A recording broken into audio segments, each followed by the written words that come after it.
अन्याय का पैसा लेने से भीख मांगना भी अच्छा है। झूठ कपट एकदम बंद कर देनी चाहिए। झूठ कपट न तो करे न करवावे। अपनी स्त्री बच्चों मुनीम से करानी भी चाहिए। सच्चाई का व्यवहार करना चाहिए। बिल्कुल कंट्रोल करने पर भी थोड़ी बहुत गड़बड़ होती रहती है, इसलिए बड़ी कड़ाई के साथ सच्चाई का व्यवहार करना चाहिए। यहाँ कुंभ का मेला था, हरिद्वार में गीता प्रेस की पुस्तक की दुकान में आग लगी और इंश्योरेंस से पैसा ज्यादा आ गया, पुस्तक नुकसान हुई कम। शेर जी ने पैसा वापिस किया। हाँ, यहाँ हरिद्वार बड़े भाई शेर जी का गीता प्रेस मशीन नहीं आ रही थी और नहीं पहुंची, कहीं मिल गया और वो पुस्तक मशीन आ गई, फिर पैसा वापिस ले गया। पैसा वापिस ले गया। रात जी के भजन में ध्यान में भगवान के मत रहना चाहिए। और करना क्या भाई, और करना है भगवान की स्मृति श्रद्धा प्रेम से होती है। इसके लिए भगवान से मांगने में भी अड़चन नहीं है।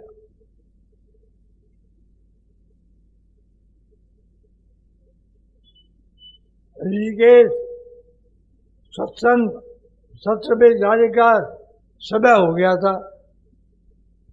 मेरे मामा जी ने कहा तलपट तैयार करके जाओ। 17-18 दुकानें थी, शेर जी के 17-18 दुकानें थी। मामा जी ने 2.5 दिन में सारी दुकानों का तलपट कर दिया था। फिर एक गाना था, ये लगा है संबत 1985 में हरिकृष्ण छोटे भाई थे, गीता की बात बतलाई, मुझे लग गई। 28 घंटे तक काम चला लगातार, सोच रान के तोड़ के गया। 100 रुपये वाली गीता हर सहित बड़ी गीता प्रेस भी थी कलकत्ता में, बड़ी प्रेस है, सब मंदिर में लिखी गई। ये 100 रुपये जो था छोटी गीता, इसे कार्य गीता पे स्थापित हुआ था। वो बड़ी प्रेस में का मालिक था केडिया जी। तो छोटी जी भूल रह गई थी, मशीन को बंद करते और ठीक करते। बोला शेर जी मेरे लिए बुलावे। जब बोले भाई इसके लिए तो अपना पैसा लगाना पड़ेगा। श्यामदास जी चारण वहां थे और शेर जी गोरखपुर मैं संभाल सकता हूँ। पुस्तक छापने का काम सोचो, 2,000 रुपये मुझसे ली थी। अरे थे महापीर स्वाति पोदार, बड़ा बिक्री मैं संभाल लूंगा। ऐसे वो गीता प्रेस में गोरखपुर लगाने का काम हुआ।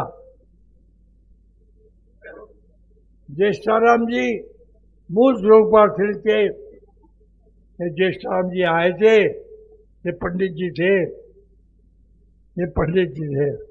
शेर जी ने भेजा, उस पार पहले सत्संगवाते थे, काली कमली वाला में ठहरते थे।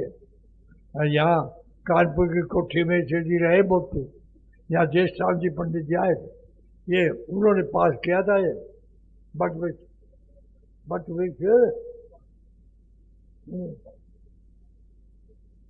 जब फिर शेर जी ने भेजा और आदमियों को, फिर शेर जी आप आए, मैं 2,000 मील में घुमाऊं, ऐसा स्थान कहीं नहीं मिला। ये भगवान का हमारे पर त्याग क्या हो गया है। ये तो 45 और 27 तक ये पहला भवन बना है और शेर जी तो बहुत पहले आते थे। हाँ, जंगल था ये, मान से वो महाराज थे ना, मान सीतामऊ के महाराज, वो आते स्वामी जी महाराज किचन में जाने लगे। स्वामी जी महाराज 27 वर्ष की उम्र तक कथा भी करते थे, शिष्य भी बनाते थे, पैसा भी लेते थे। और 27 वर्ष की उम्र जब हुई तो उन्हें प्रचार कर लिया, और पैसा लेना और एकदम पक्के हो गए। और शेर जी पुस्तक और कल्याण पढ़ने को मिल गया, उसमें उनको ऐसी बातें लगी, ये महापुरुष है। और देखा तो था नहीं, कल्याण में समस्या को लेखक है, ये नहीं पता था ये गीता पे ये संस्थापक है, यही कल्याण के मालिक है। भी क्या पता, अपनी परीक्षाओं की समय में शेर जी पुस्तक पढ़ते, दूसरा भाग या दूसरा भाषा चिंतामणि निकल रहा था, तो बड़ी शेर जी को समाचार दिया, आप चिंतामणि है। शेर जी बोले आते जाओ, ऐसा इतनी लगन थी। तो बात क्या हुई, जब शेर जी तो जाना चाहते थे, मिलना चाहते थे, पैसा पास में नहीं, और पैदल जावे तो शेर जी निकल जावे इतनी देर में। तो फिर गंभीर चंद जी जुजाई थे बीकानेर में, जो भाई जी के खास थे, तो वो बोले उन यहाँ भिक्षा लेने जाया करते, तो स्वामी जी शेर जी फागुन महीने में यहाँ आएंगे और मैं आपको ले चलूँगा। तो अप्रैल 91 है संबत, मोस्ट प्रोबेबली शेर जी स्वामी जी जन्म है महासुदी चौसी संबत 60, और 30-31 वर्ष के महाराज जी थे। जब वो आए ना, तो स्वामी जी एक दिन पहले पहुंचे, शेर जी एक दिन बाद आए। किसी पता चला संत आए हुए हैं, स्वामी जी पास पहले आप चले। तो स्वामी जी बोले मैं आपसे मिलना चाहता था। अब इनके पास बहुत बातें भाई, सुन लो।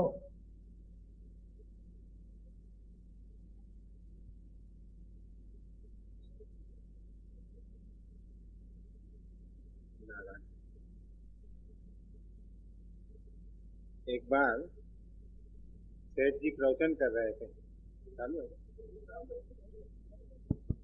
सेठ जी प्रवचन कर रहे थे, तो कोई आया तो भाई जी उससे गले लग के मिले।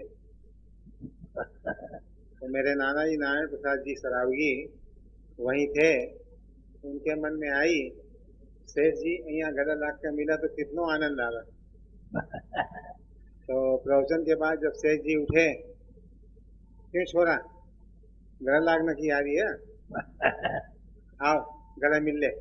बिना जाने, बिना केवल उनकी भाव मन में भाव पैदा, वो मैंने थे नारायण जी सराव की गीता गोविंद भवन के। हाँ, एक बार दादाजी और स्वामी जी महाराज सेठ जी के पास जा रहे थे, रास्ते में कोई चर्चा चली, वो गुत्थी सुलझी नहीं, तो ये हुआ कि चलें अब सेठ जी से पूछेंगे।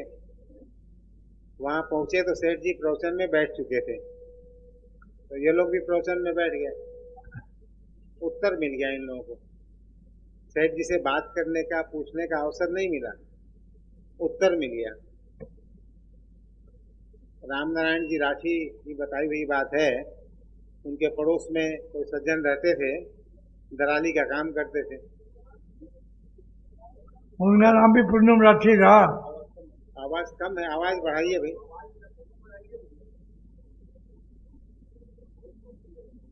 आवाज थोड़ी ठीक कर दी। यहाँ जाओ, यहाँ जाओ, यहाँ।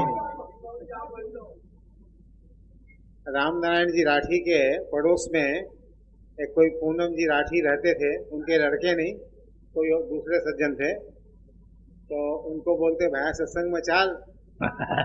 तो बोलते आप देश से उड़ा आया हाँ, कुछ कमावांगा टाबरा न घालेगा, सत्संग में के काटेगा, जाते नहीं।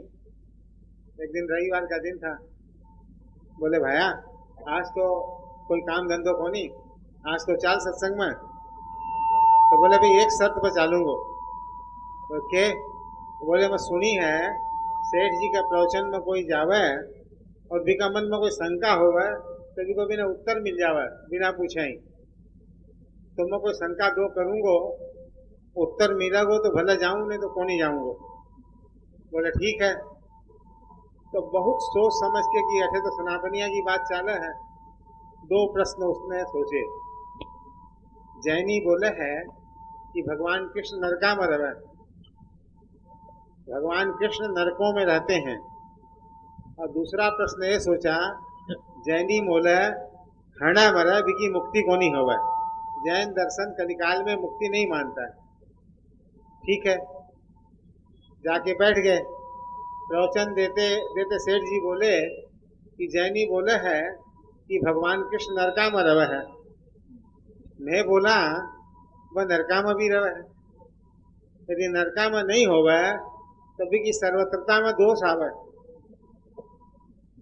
नरक में जाने वाला नरक में दिखा, स्वर्ग वाला ने स्वर्ग में दिखा, वैकुंठ वाला ने वैकुंठ में दिखा, धरती वाला ने धरती पर दिखा।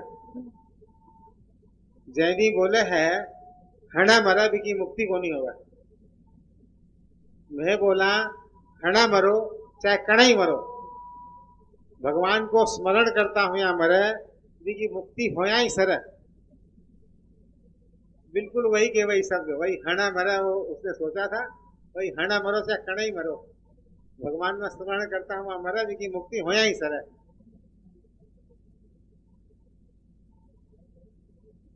इस समय बीकानेरी भाषा है। इस समय वर्तमान काल में बीकानेर की एकदम शुद्ध बीकानेरी है। हणा माने इस समय, इस वर्तमान समय में। तो मतलब अभी मरो चाहे कभी मरो, कणा माने कभी। हाँ। गोरखपुर में रामेश्वर लाल जी राजान की स्त्री का शरीर शांत हुआ था। सेठ जी गोरखपुर में ही थे। उनका स्वास्थ्य कुछ कमजोर था। आवाज कम हो रही। अच्छा, जो ले जाओ। अब ठीक है। नारायण नारायण नारायण। आवाज आवाज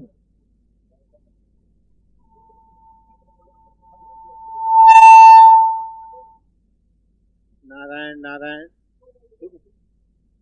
गोरखपुर में हाँ रामेश्वर लाल जी जालान की स्त्री का शरीर शांत हुआ। सेठ जी गोरखपुर पधारे हुए थे। उनका स्वास्थ्य कुछ कमजोर था। तो रामदास जी जालान ने कहा ताऊ जी मैं लोग सबको यहाँ ही, थारो स्वास्थ्य ठीक को नहीं, आप घर में ही, आप घर ही रहो, मैं लोग दाग देखा आवा। नहीं नहीं, मैं पानी वाला जाऊंगा, मतलब किसान घाट जाऊंगा। तो ठीक है तो मोटर में चालो। नहीं, तो रामेश्वर भी अठे को नहीं, मैं आगा आगा चाल से। वहां गए, दाह संस्कार हुआ। दादाजी बोले सेठ जी आज अठे 14 चिता जल रही है। पद्म पुराण में आयो है कि महापुरुष चिता को धुआं भी देख ले तो भी को कल्याण हो जावे। तो आप एक बार खड़े होकर जरा नजर फेर दो। मैं महापुरुष बनकर उठा के डांट के बैठे रहे चुपचाप। थोड़ी देर में आंख तेज हुई। मैं महापुरुष नहीं आ, महापुरुष नहीं आ। अब फिर थोड़ी देर पीछे उठे। उनको दादाजी को डांटते हुए बोले महापुरुष बन के उठे क्या?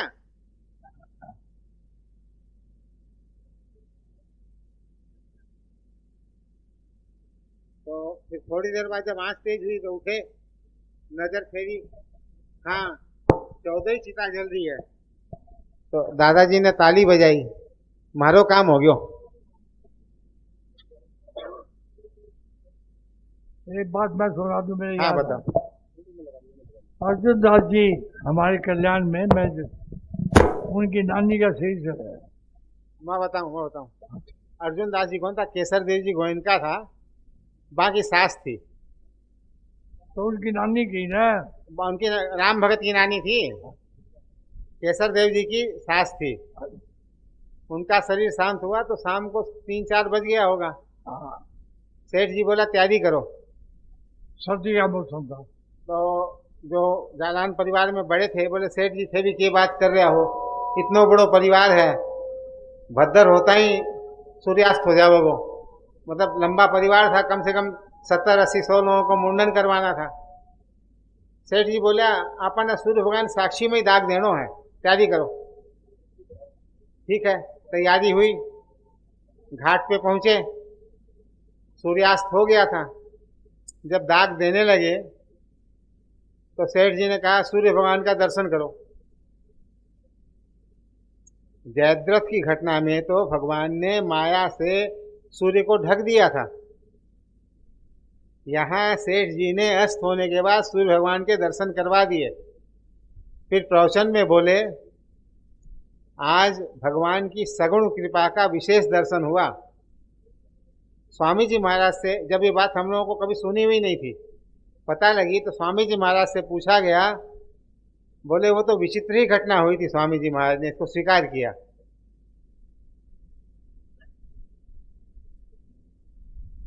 गोरखपुर में संभवतः केशव जी जालान नाम था उनका। उनका बेटा बीमार था और कोई बड़ी आयु भी नहीं थी। सेठ जी ने पूरी वहीं ड्यूटी लगा दी। सेठ जी परम सेवा की।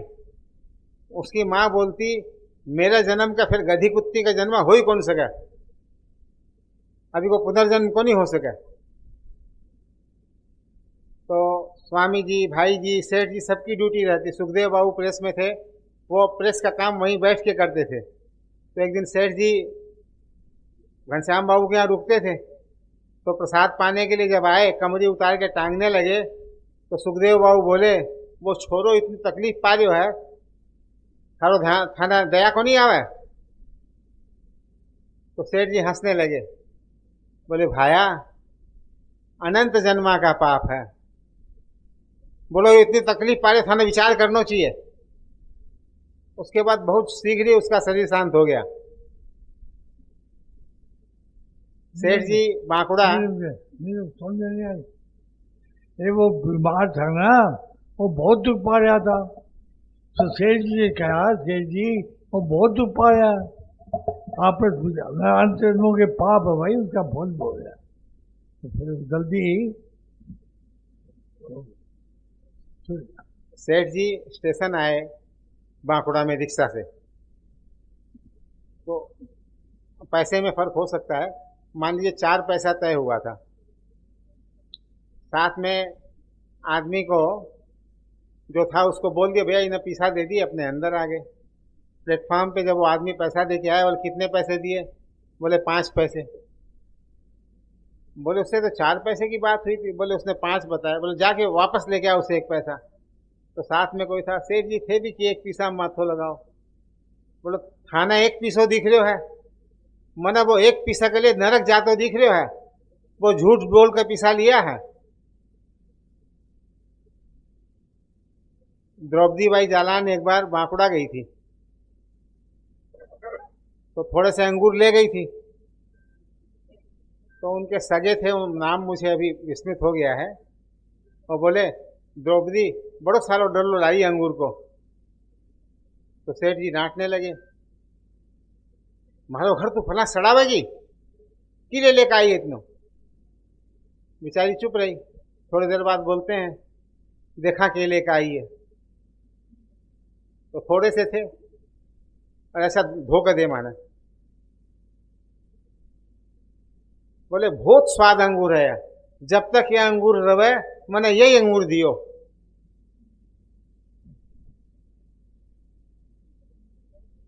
द्रौपदी बाई जालान एक बार सेठ जी सुबह जो है लवशंका के लिए जा रहे थे, वहीं खड़ी हो गई। क्या बात है? टेम समय मांगने के लिए। बोले तो छोरियां जब देखो मारे घेरो घाले रवा, न जीमना देवा न निपटना जाने देवा, जब देखो घेरो घाले रवा, खबरदार जो फिर आई तो माँ जी आई, के बात है, के बात है? फिर वही बात बोले। हरिकिशन दास जी आए, के वह भाई जी के छोरियां देखो जब देखो घेरो घाले रवा। अब वो बेचारी आ गई, रोती रही। सेठ जी के पास कई दिन तक गई नहीं, कोई महीना भर बीत गया, सत्संग में ही पीछे बैठती। तो एक दिन जो है रामेश्वर लाल जी को बोले आजकल द्रौपदी है कौन, गई दिखा कौन? बोल नहीं अठे ही है, रोज आवे सत्संग में। तो मारे कने कोनी आई बिना भेजियो मारे कने तो के बात है तू आवा क्यों कोनी तो थे तो मन लगा था खबरदार जो आई अरे मैं तने लड़ दिया तो तेरे के घूमड़ा ऊपर आए तो कोनी आई घूमड़ा ऊपर आया घूमड़ा हो गया क्या थोड़ा घूमड़ा ऊपर आया क्या थोड़ा हो गया क्या तुम नहीं आई तो थे तो मैंने बोले था बोले अरे तने मैं लड़ लियो तुम्हारा लुगाया राजी होगी भाई हरिकृष्णो राजी हो गयो बात ये थी। उन लोगों को भारी लगता था ये लोग जब देखो इनको आराम नहीं करने पे घेरे रहते हैं तो मन के बड़ो थकेली ला कर रहा था। एक बार सेठ जी बोले जिमने को मन कोनी माँ जी बोले जिमनो पड़सी बोले तू रोवेगी पर नहीं था जिमनो पड़सी बैठ गए जिम ने एक दो गासिया लिए और पेट में भयंकर दर्द हो गया स्वामी जी आए स्वामी जी महाराज लुगाया बोले थे मरो चाहे ठहरो जिमनो पड़सी। एक बार पटना की बात सुना दो मैं सुनाऊं हैं पटना भोजन वाली के हाँ कच्ची रसोई हाँ कच्ची रसोई सेठ जी क्या है बद्रीदास जी सेठ जी के मित्र थे तो उनकी माँ को बोले कि आज सत्संगी भाई बहुत आए हुए हैं रसोई ज़्यादा बना लेना तो सत्संग भाई जी मेरी ये दूसरी जगह और सही बच गई बोले सेठ जी रसोई तो बच गई दिए जा सारी रसोई इकल्ले खा लिया फिर वो लेने मत जाओ। मैं बताऊं ऐसा था रसोई की व्यवस्था वहीं बद्रीदास जी के यहाँ ही थी लोग कहीं गए वहाँ भोजन करवा दिया उन्होंने तो सेठ जी सब लोग बैठे जिम लिया आप कच्ची रसोई इतनी बनेड़ी पड़ी है अब यह क्या काम आवेगी सेठ जी बोला मैं बाकी हूँ मैं कटे जिमे हूँ। अब वो सारी रसोई समाप्त हो गई तो सासू बहू बैठी थी इशारा किया आटा और रोसने के लिए अरे अब ये बेईमानी मत करो भाई रसोई सब निमड़ गई है अकेले ही सब भोग लगा के वो शेर जी अकेले ही सारा भोग लगा के यही तो बात है सारी रसोई अकेले ही जिम गए। हाँ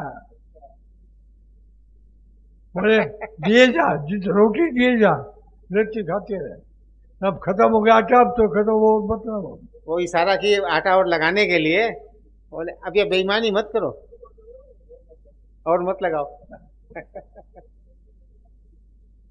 वो सावित्री बाई थी तो उनको परिवार वाले साबू बाई बोलते तो सेठ जी बोले भाया आपा ही को नाम सती सावित्री रखियो है साबूदानो तो खाना के काम में आवे मतलब होता क्या है सावित्री बाई अब रामगढ़ की थी अब कोठारी थी नहीं माहेश्वरी कौन थी और जब सेठ जी का शरीर शांत हुआ तो उनके दादसरा बीमार थे इसलिए वो यहाँ आ नहीं पाई। जब समाचार मिला कि सेठ जी का शरीर शांत हो गया तो रोने लगी दादाजी को मन ही मन बोलने लगी खादा कारण में जा भी को नहीं पाई। तब उसको दादाजी में सेठ जी दिखे या हमारी सेवा है दादाजी की जगह सेठ जी दिखाई दिए या हमारी सेवा है।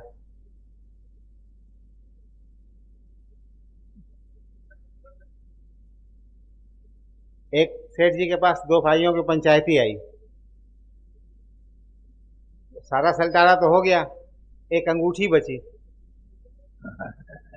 वो बोले मैं लेऊंगा वो बोला मैं लेऊंगा कोई छोड़ने को तैयार नहीं। सेठ जी बोले अच्छा ठीक है ना बाकी काम सर दियो मेरे पास छोड़ दो विचार करूंगा क्या करना। एक अंगूठी और बनवा करके एक को बुला के बोले भाई देख तना देऊं लेकिन बिना बताए मत कोई ने बेरो नहीं चलना चाहिए और दूसरे को भी ऐसे ही दे दिया। वर्षों बाद वो बात खुली वो आए सेठ जी थे यो क्या कियो बोले भाई एक छोटी सी चीज के लिए आप लोगों को वैर रहते हो और मेरा मामूली सा पीसा ला गया और थारो मामलो सड़ गया में क्या दिक्कत है। वो बोला मैं लूंगा वो बोला मैं लूंगा ये अंगूठी बननी चाहिए, वो बननी चाहिए, और कोई रास्ता नहीं। सेठ जी आप बनवा के चुपके से दे दी दोनों। गोरखपुर में एक डागा जी प्रेस में सेवारत थे, तो जब भी सेठ जी गोरखपुर पधारते तो उनकी स्त्री रसोई का काम प्राय वही संभालती थी, मतलब मुख्य रूप से वही संभालती थी। भोजन तो घनश्याम दास जी का ही बनता था।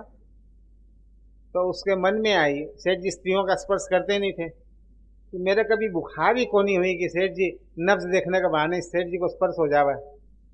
अच्छा, मन में आई, बुखार हो गई।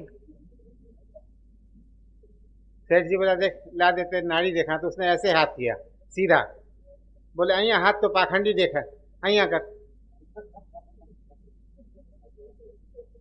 नब्ज देखे और कुछ उपचार बता दिए, ठीक हो गई।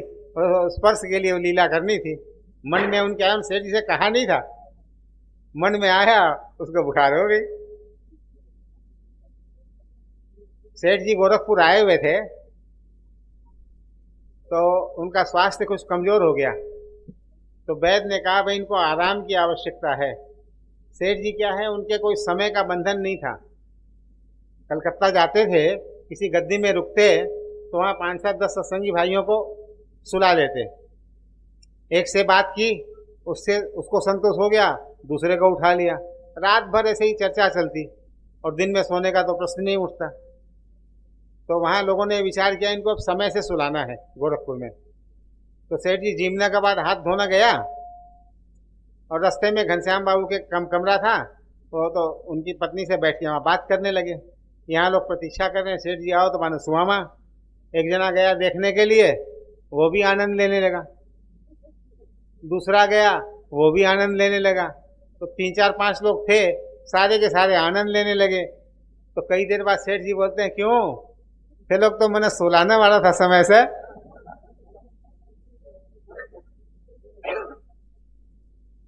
एक बार सेठ जी से लोग मिलने वालों की लाइन लगी हुई थी। तो एक एक करके लोग आ रहे थे, मिल रहे थे। एक सज्जन आए, बैठ गए, कुछ पूछे नहीं, बस देखते रहे सेठ जी की तरफ, कुछ नहीं बोले। तो खेमका जी वहीं थे, राधेश्याम जी खेमका, बोले आपको कुछ पूछना हो तो पूछिए। कुछ नहीं बोले। बोले भाई और भी लोग हैं बाहर, आपको पूछना हो पूछिए, और भी लोग हैं। सेठ जी बोला थाना पंचायती करना कौन बोले? बोले सेठ जी बाहर में और लोग, बहुत लोग बैठा। बोले वो सोचना हमारो काम है। सेठ जी को किसी को तेज बोलना, किसी का अपमान करना बिल्कुल सुहाता नहीं था। वो 2-3 बार इशारा किया खेमका जी उस आदमी को कि भाई बाहर में आदमी बहुत है, और अब आप लोग सेठ जी बहुत जोर से बोले, खेमका जी थे उन्हें बैठे हो बाहर समय। वो सेठ जी तभी देख रहा था, उसका इतना भाव था, तो सेठ जी उसको हटाना नहीं चाहते थे। पंडित हरिप्रसाद जी नापासर वाले आए हुए थे उस समय। गीता भवन में कमरे, कुछ थोड़े कमरे थे, कुछ झोपड़ियां बनी हुई थी। तो एक झोपड़ी में उनको रुकाया हुआ था। रात को 12-12:30 बजे पानी बरसने लगा, झोपड़ी में पानी चूने लगा। तो माता जी वहां की थी, बोले वाणियों मुंडो देख के टीको काटे। तो इतनी में जो है सेठ जी छाता लिए हुए, लालटेन लिए हुए आए। माँ जी आओ, मैं बरस रहे हो, थारी व्यवस्था बैठी न की है। मतलब रात को भी समस्या है तो सेठ जी 12 बजे रात को, और माँ जी बोलिए सेठ सुना ही था के पास ना।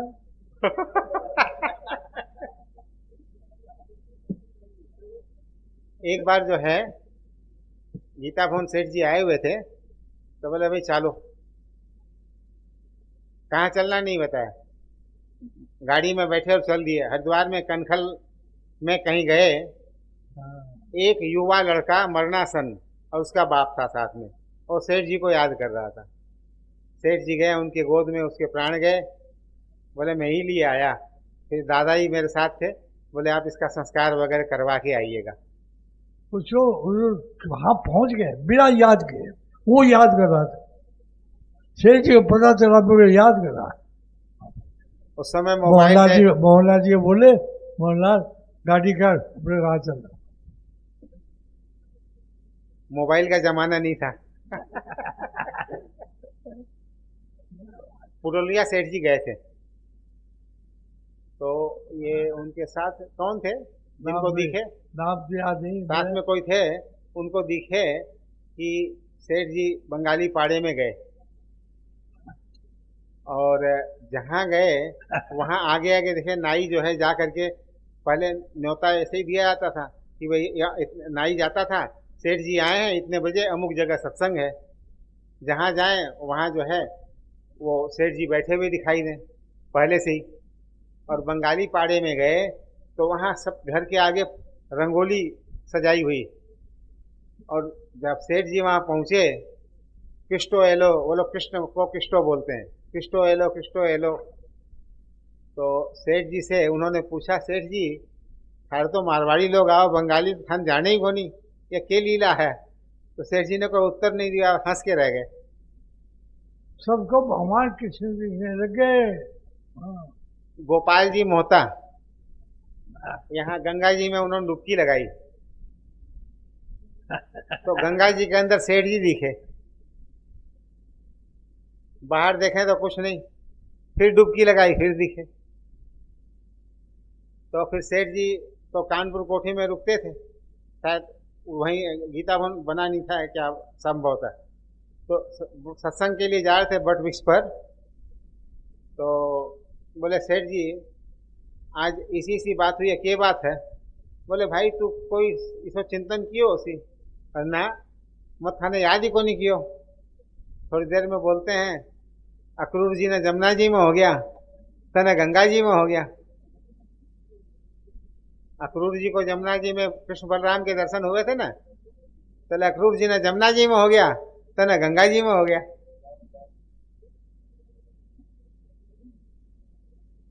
एक बार सेठ जी कानपुर कोठी से वटवृक्ष की तरफ जा रहे थे, तो रास्ते में एक सज्जन अपना सामान वामान लिए हुए आ रहे थे। मुकुंद पांडे बताऊं, उनको उन्होंने पूछा भाई मुझे जयदयाल जी से मिलना है, तो साथ में था, बोले यही है। नहीं, सेठ जी बोले जरा इसे पूछो कठे जा रहे हो है। तो अंतर्यामी थे, उनको तो मालूम ही था मेरे कहना आ रहे हो, बठे जाओगो परेशान होगो, ऐसे पूछो कठे आ। तो पूछे आप कहाँ जा रहे हैं? तो उसको बड़ा भारी लगा, क्योंकि सेठ जी से मिलने जा रहे थे, कोई रोके बीच में टोके, उनका भाव दूसरा था। बोले जयदयाल जी से मिलने जाना है। बोले आप ही हैं। वही सामान फेंका, दंडवत हो गया। मुकुंद पांडे नाम था उनका। तो बाद में उनसे किसी ने पूछा कि आप कैसे इनके पास आ गए? बोले मैं भगवान का पूजन कर रहा था, तो वहां मुझे स्वप्न में भगवान स्वप्न में तो मुझे दिखा कि जयदयाल जी हैं और भगवान उनके पीछे पीछे चल रहे हैं। तो मैंने पूछा आप इनके चक्कर में कैसे पड़ गए? तो जैसे नई नवेली वधू अपने ससुर के सामने बहुत धीरे से बोलती है, वैसे ही धीरे से उन्होंने कहा इनके निष्काम प्रेम के कारण। तो स्वामी जी बहुत कहा, सत्संग में कहा थे स्वामी जी बात। मुकुंद पांडे उसका पत्र व्यवहार तो हुआ था, और सेठ जी दर्शन कभी गए किए थे, तो पहचान क्यों नहीं किया? उनके सिर पे पगड़ी थी जब वहां स्वप्न में, और इस पर पगड़ी नहीं थी।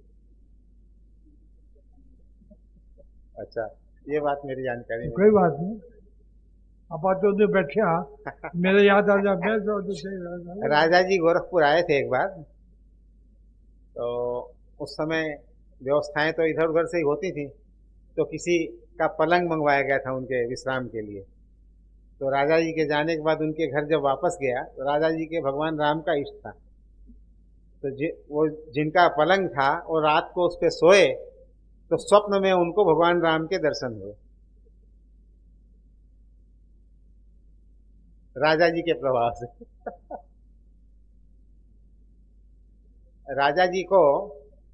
राजा जी देवी की उपासना करते थे, तो उनको स्वप्नादेश हुआ, गीता प्रेस में महापुरुष है, वहां संपर्क कीजिए। तो उन्होंने अपने मंत्री को भेजा, गोडसे नाम कोई गोडसे थे, उनको भेजा पता करने के लिए। फिर वो आए सेठ जी से मिलने के लिए। तो बहुत नियम के पक्के थे, उनकी पूरी दिनचर्या बनी हुई थी, इतने बजे उठना, इतने समय दत्वन करना, इतना शौच, इतना स्नान, पूरी दिनचर्या एकदम, इतने बजे दरबार जाना, इतने बजे भोजन, घड़ी देख के काम होता था। तो सेठ जी के सत्संग में एक बार सेठ जी काफी देर से आए। बोले हूँ तो थारा लिए आऊं।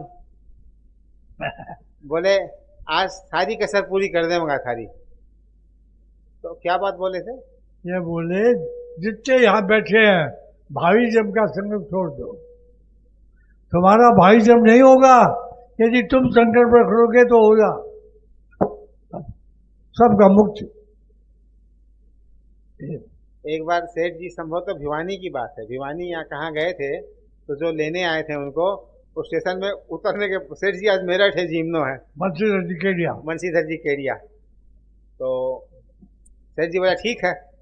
जब जिमने बैठे तो सेठ जी ने पूछा सब नियमों का पालन हुआ है? बोले सेठ जी सब नियमों का मतलब सेठ जी क्या है, सूती साड़ी पहनी हुई होनी चाहिए बनाने वाली माता, लाख की चूड़ी नहीं होनी चाहिए, कुएं का जल होना चाहिए, कुएं का जल जूता पहन के नहीं लाया हुआ होना चाहिए। तो सेठ जी ने पूछा सब नियमों का पालन हुआ है? तो बोले सेठ जी एक त्रुटि हुई है, जल लाने वाला जूता पहन के लाया है। तो बहुत ही आर्थिक स्थिति कमजोर थी उनकी। सेठ जी ने विचार किया, फिर भोजन कर लिया। दोबारा बनाने की स्थिति इनकी नहीं है और प्रेम अत्यधिक था, सेठ जी ने भोजन कर लिया।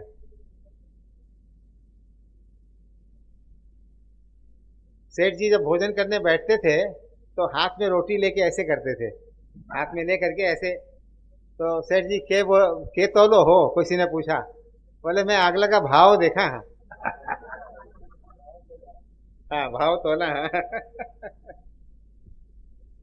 एक बार सेठ जी कलकत्ता गोविंद भवन में भोजन कर रहे थे, तो थाली में रसगुल्ला कलेवा कर कलेवा कर रहे थे, रसगुल्ला डाला तो कटोरी के लग के बाहर गिर गया।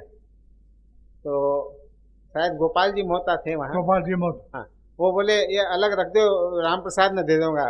हमारे मामा ही थे, छोटे बच्चे थे। बोले नारायण यो तुरंत लेकर के ना जमीन में गाड़ो, ये माना बदनाम करना चाहे, मैं जूठो खिलाऊं? जूठा खाना और खिलाना। राधा वल्लभ जी चलान के जो मैं किया वो काम, राधा वल्लभ जी चलान के उस काम जो मैं किया, उन्होंने जाके जमीन में गाड़ा। सेठ जी का कोई आदमी झूठा छड़ा दिया तो ये मानते थे बड़ी बदनाम। तो गोपाल मोता बोला किसी बालक को दे दो, नहीं।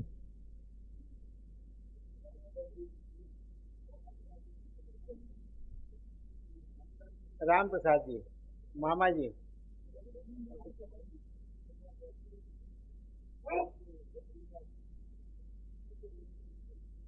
सेठ जी नहीं बोले, गोपाल जी मोहता बोले बाहर गिर गयो थाली से, ये अलग रख दे, इनाम के साथ में दे देऊंगा। हाँ, एक बार गोपाल जी मोहता के मन में आई कि सेठ जी कलकत्ता आवेंगे तो इस बार रसगुल्ला में बना के ले जाऊंगा। तो बना के ले गए। बोले सेठ जी मैं थारा लिए अपना हाथ से रसगुल्ला बना के लाए हूँ। ठीक है दे दिए। तो बाद में पूछे कैसा बना है? बोला तेरे प्रेम के हिसाब से तो बहुत अच्छा बना है, बाकी छेनो फाड़ने में थोड़ी सी कसर रह गई है। गोपाल जी मोहता एक बार अत्यधिक बीमार पड़े, मतलब ये था कि अब शरीर शायद नहीं रहे। तो एक दिन उनको सेठों की बहुत याद आने लगी कि सेठ जी आते तो कितना आराम होता। याद आते आते इसमें उन्होंने एक बाड़ लगा दी, सेठ जी नहीं आवा तो कोई वहां को आदमी आ जावे, इतनी सी कमी रह गई। तो थोड़ी देर में पूनम जी कोठारी आ गए।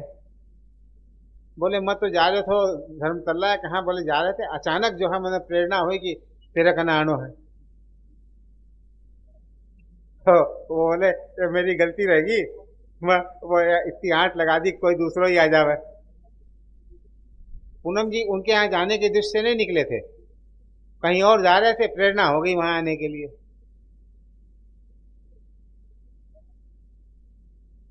सावित्री बाई की फूफस यहाँ आई हुई थी, उनके पेट में दर्द उठा, आराम नहीं पड़ रहा था। सेठ जी टीबड़ी से जब लौटे तो सावित्री बाई कमरे के आगे खड़ी थी। क्या बात है सावित्री, क्या खड़ी है? बोले भुआ जी का पेट में जोर को दर्द हो रखियो है। चाल देखा, आए, नब्ज देखी, बोली संचर पाक है के? तो फूफा जी बोले कि संचर पाक से के होसी, अपेंडिक्स को दर्द उठा कर डॉक्टर ऑपरेशन बता रखियो है। और सावित्री बाई बोले सेठ जी कई गोली दे दी आराम को। अच्छा लिया, अपने हाथ से एक गोली मुंह में दी, 2-4 मिनट में एक गोली और दी, आराम हो गया। उनका शरीर अभी 4-5 वर्ष पहले शांत हुआ है। मैं रांची गया था, रांची के पास रामगढ़ में रहती थी वो लोग, रांची में भी घर था, तो मैं गया था तो उनसे मिला था। तो बोले उसके बाद उनकी शरीर शांत होने के बाद उनकी बहू से बात हुई थी मेरी। बोले माँ जी जो है कभी उनके कभी कोई हार्ट की, शुगर की, ब्लड कोई बीमारी नहीं हुई। कभी डॉक्टर के ले जाते तो बोलती की लिए लेके जावे है, मैंने सेठ की गोली दिएड़ी है। पैरों में कमजोरी थी, मैं बोलती कि माँ जी फिर चाला फिरा मत करो, पड़ जाओगा तो दिक्कत हो जाएगी। बोले देख मैंने सेठ पढ़ने कौन देवे, सेठ मैंने यहाँ हाथा में ले लेवे, सेठ पढ़ने कौन देवे। बोले मैं बोली सीढ़े में गिर जाओगा तो सेठ जाने। बोले सेठ की गोली दिए दिए मेरे कुछ ही को नहीं हुआ है, संचर पाक से कोई इलाज हुआ है के अपेंडिक्स को? वो तो बहानो तो। राम निवास जी क्या चूरू का था, शिव भगवान जी की बात है। शिव भगवान जी स्कूल में पढ़ता था, तो एक बार उनके लीवर में कुछ गड़बड़ी हो गई, तो उनको उनके पिताजी घर ले गए। सेठ जी आए थे तो प्रणाम करने के लिए वो भी आए। तो क्या बात है राम निवास, या सफेद कपड़ों में किया है, ये तो अपना स्कूल में पढ़ाया करे। बोले कि लीवर तिल्ली बढ़ेड़ी है तो ये घरा लिया है इलाज का। अरे टापरा के लीवर तिल्ली बढ़े, आ उरे लेट, अपने तख्ते पे लेटा करके पेट पे थोड़ा हाथ फेर दिया, कुछ तो को नहीं, भेज दे ना स्कूल, कोई बीमारी नहीं। सेठ जी जब चूरू आते थे तो शिव भगवान जी प्रणाम करने आते, और शिव भगवान क्या सलाह है, हाँ ताऊ जी सब ठीक है। तो एक बार गए थे तो बोले कि क्या एक अनाज का नाम लिया था, नहीं ग्वार के भाव चाल रहे हैं। बोले 30 रुपया का भाव चाल रहे हैं। बोले पकड़ ले। बोले अभी बाजार मंदा है। अगले दिन गए, ले ली के? बोले नहीं ताऊ जी 2 आना मंदा ही गया है, ले ले। अगले दिन फिर गए, बोले ग्वार ले ली के? बोले 2 आना और मंदा गया है। बोला देख अच्छा और कोई है क्या? सेठ जी को बाद में थोड़ा कम दिखता था। बोले नहीं और कोई कौन नहीं। बोले देख तुम्हारा स्कूल को स्नातक है, शास्त्र पढ़ियो है, सूरज पश्चिम में उग्यो कथे पढ़ियोगे? बोले ना। बोले सूरज पश्चिम में भले ही उग जाओ, हालांकि उगा कोनी, हमारी बात में फर्क कोनी पड़ सके। फिर 30 बोल के हंसे। वो आकर के ग्वार ले लिए। तेजी आई खूब। एक दिन सौदा हो रहा था, उस दिन 30,000 रुपये का नफा हो रहा था। उस दिन सौदा नहीं हुआ, अगले दिन 31,000 के नफे में सौदा हुआ।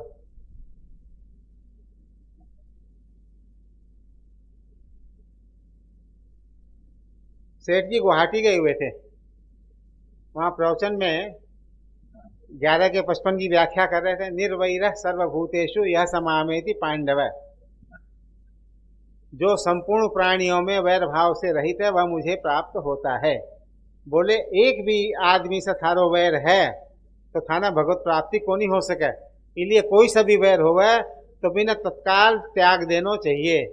तो वहीं एक बूढ़े थे, वो खड़े हुए, सेठ जी मेरे फलाने से वैर है, मैं छोड़ना चाहूँ हूँ। वो दूसरे सज्जन भी वहीं थे, वो खड़े हो गए, सेठ जी मारो वैर तो लखनिया में ही जावेगो। वो पहले वाले सज्जन रोने लगे, सेठ जी मैं तो छोड़ना चाहूँ हूँ। सेठ जी बोले थे छोड़ना चाहो ना? बोले हाँ। और ठीक है थारी मुक्ति। कमर छेपड़ती उसकी जाओ थारी तो सारा बैठ गया। हाँ वो रखना चाहो रखो, उसके भी अकल आ गई। और सेठ जी मैं भी छोड़ना चाहूँ, और थारी भी मुक्ति। स्वामी जी के पास उसका पुत्र आया था यहाँ गीता भवन में। तो सत्संग करवा रहे थे, स्वामी जी ने ये बात कही तो उनका पोता बोला, स्वामी जी मेरे दादाजी से यहाँ से गया। तो जिन्होंने वैर छोड़ा था उनकी बात बता रहे हैं, उनका शरीर ब्रह्मांड भेदन करके गया। और यही बात स्वामी जी महाराज ने पिपाड़ में जाके कही। पिपाड़ में 2 दल थे महर्षि भाइयों के, समझे नहीं? तो स्वामी जी ये बात कही तो दोनों भाई महर्षियों ने छोड़ दिया था। अब बड़ी भारी भोजन किया। एक स्वामी जी बात कह रहे थे, शेर जी बात कह रहे थे। सेठ जी कलकत्ता आए हुए थे तो प्रवचन के समय में काफी विलंब हो गया। मतलब एक तरह समझिए समय समाप्त होने वाला था, तब सेठ जी पहुंचे। तो कोई बोला, सेठ जी मैं तो थारे लिए बैठा हैं, इतनी देर से बहुत लेट होगी। और कोई बात नहीं, थारी शादी कसर काट दे से। तो केवल 2 लाइन बोले, गोविंद भवन पवित्र भूमि है। दूसरी लाइन बोले, कलकत्ते में महापुरुष हैं। सेठ जी है ना कलकत्ता में।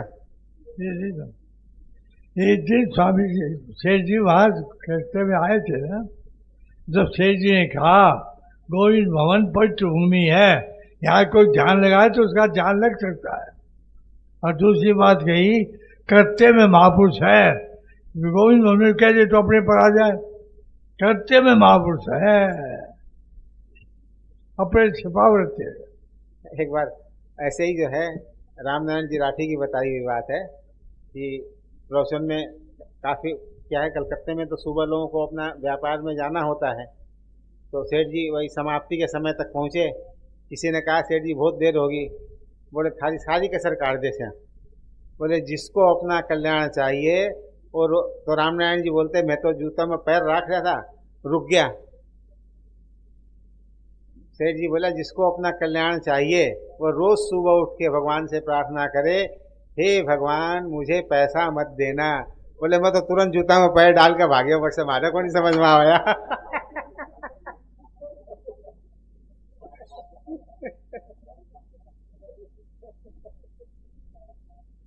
एक बार जो है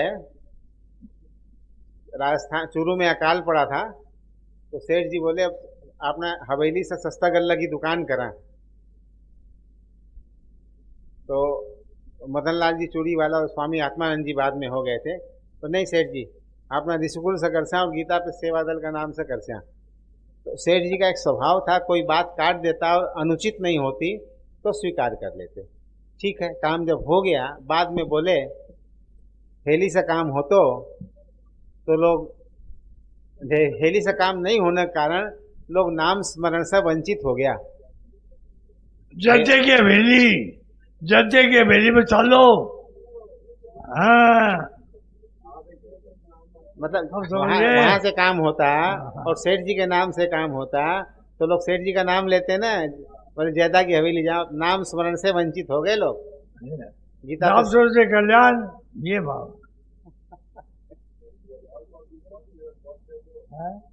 भी कोई नंबर है, भी कोई नंबर है। हाँ, आगे बात आगे बोलूं। लाल बहादुर शास्त्री जी मंत्री थे, तो एक बार तीर्थ यात्रा के लिए बद्रीनाथ जा रहे थे, तो गीता भवन आए थे। तो सेठ जी से मिलने गए, तो बातचीत के क्रम में सेठ जी ने कहा कि अब नेहरू जी के बाद आपका ही नंबर है। तब कोई कल्पना ही नहीं कर सकता था कि ये भी प्रधानमंत्री बन सकते हैं। उन्होंने रसगुल्ले बनवाए, सेठ जी ने बहुत तो ले जाओ महाराज जी, बिना पैसे दे जाओ।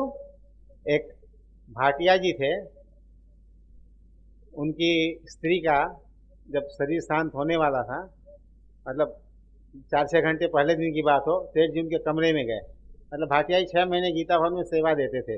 बोलते थे 6 महीना सेठ का, 6 महीना पेट का। तो सेठ जी उनके कमरे पे गए, उनकी पत्नी को बोले, भगवान का ध्यान कीजिए, भगवान को याद कीजिए। कौन से भगवान को याद करें, कौन से भगवान का ध्यान करें? यही तो है मुर्की वाला, यही तो है लठिया वाला। और कौन से भगवान का ध्यान करें, और कौन से भगवान को याद करें? फिर उनको गंगा जी के किनारे ले गए, महिला घाट पे, वहाँ लिटाया, वैद आया तो उठ के बैठ गई। जल्दी देखो, परम धाम जाने में कितनी देर है, भगवान के धाम जाने में कितनी देर, जल्दी देखो, नाक टूटने में कितनी देर है। और नब्ज देख के बोला, अभी तो कुछ अंदाज नहीं लग रहा है। हट, फिर किस लिए आए हो? द्रौपदी बाई जालान आई, बोले भगवान को हमारा प्रणाम बोल दीजिएगा। अरे चश्मे वाली, बहुत बात करती है। अरे मैं वहीं जाऊंगी जहां तू जाएगी। तू फर्स्ट क्लास में चली जाएगी, मैं थर्ड क्लास में चली जाऊंगी, जाना वहीं है। फिर अपने आप सड़क के गंगा जी में अपना स्नान करके वापस वहीं आके वहीं फिर शरीर छोड़ दिया।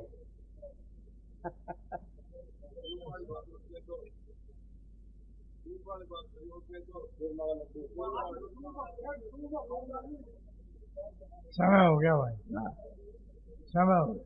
समय हो गया। हाँ, तो ये तो कल जा रहे हैं।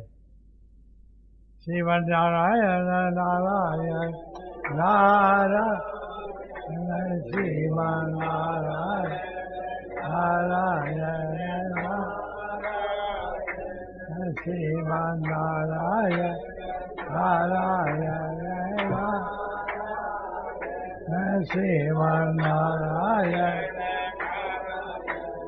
नारायण श्रीमन नारायण नारायण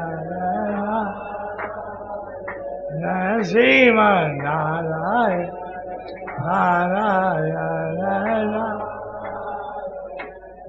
श्रीमन नारायण नारायण नारायण श्रीमन नारायण नारायण नारायण श्रीमन नारायण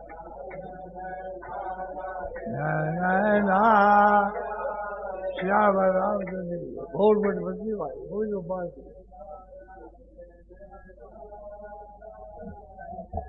और जी हम लोग यहाँ इकट्ठे हुए हैं। ये भी सेठ जी का काम, सेठ जी है तभी तो ये संभव हुआ।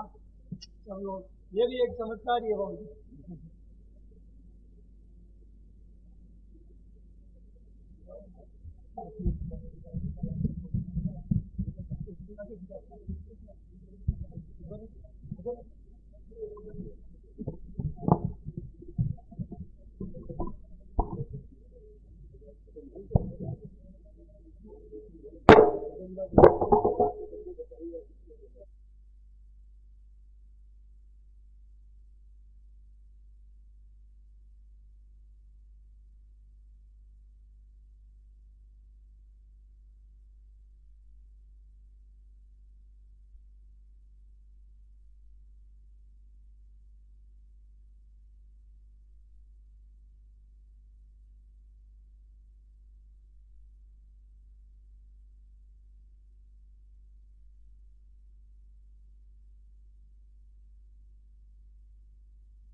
श्रीमन्नारायण नारायण नारायण श्रीमन्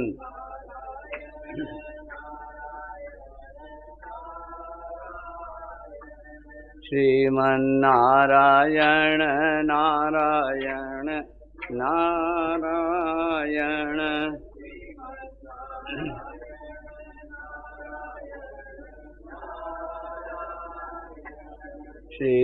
श्रीमन्नारायण नारायण नारायण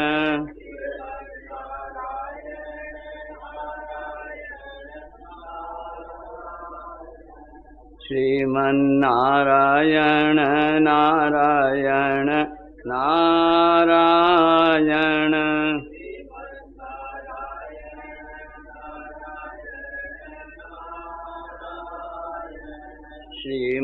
श्रीमन्नारायण नारायण नारायण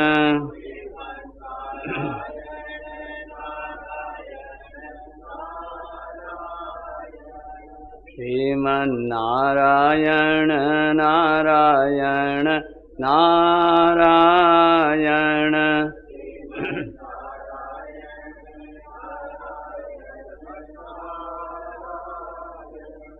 नारायण नारायण नारायण। नित्य पठनीय गीता जी के 5 श्लोकों का